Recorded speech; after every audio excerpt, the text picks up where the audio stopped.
ஈமானிய வழிகளில் பயணிக்கிற மூமின்களுக்கு, இஸ்லாமியர்களுக்கு, சொர்க்கத்தை நாடி வாழ்கிற மக்களுக்கு அல்லாஹ் சொல்லுகிற வாசகமும் ஆறுதலும், அம் ஹஸிபத்தும் அன் ததுகுலுல் ஜன்னah, சுவனத்திற்குள் நீங்கள் இலகுவாக சென்றுவிட முடியும் என்றா கருதுகிறீர்கள்? வலமா யாத்திக்கும் மஸலுல் லதீன ஹலவ் மின் கப்லிக்கும், முன்வாழ்ந்த சமூக மக்களுக்கு ஏற்பட்ட துன்பங்கள் உங்களுக்கு ஏற்படாமல், அவர்களுக்கு ஏற்பட்ட துயரங்கள் உங்களுக்கு வராமல், இன்னல்களை சந்திக்காமல், இடர்பாடுகளை நீங்கள் எதிர்கொள்ளாமல், வஸுல்சிலு அலைக்கழிக்கப்பட்டார்களே. ஹத்தா யகூல ரஸூலு வல்லதீன ஆமனு மஅஹு மதா நஸ்ருல்லாஹ், தூதரும் உடனிருந்தவர்களும் கேட்டார்கள், எங்களுக்கு இனிமேல் எப்போது உதவி வருமோ?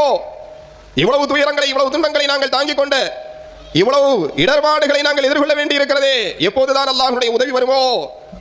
இந்த வசனத்தை கேட்கிற போது அப்படியே கஸாவினுடைய மக்களை நமக்கு ஞாபகத்துக்கு வருகிறது அல்லவா? அவர்கள் அனுபவித்த துன்பங்களின் போது அவர்களுடைய மனதினுடைய அங்கலாய்ப்புகள் எப்படி இருந்திருக்கிறதோ, ஆதங்க உணர்வுகள் எப்படி இருந்ததோ, அதை அப்படியே படம் பிடித்து காட்டுகிற ஒரு வசனம் போல இந்த வசனம் இருக்கிறது.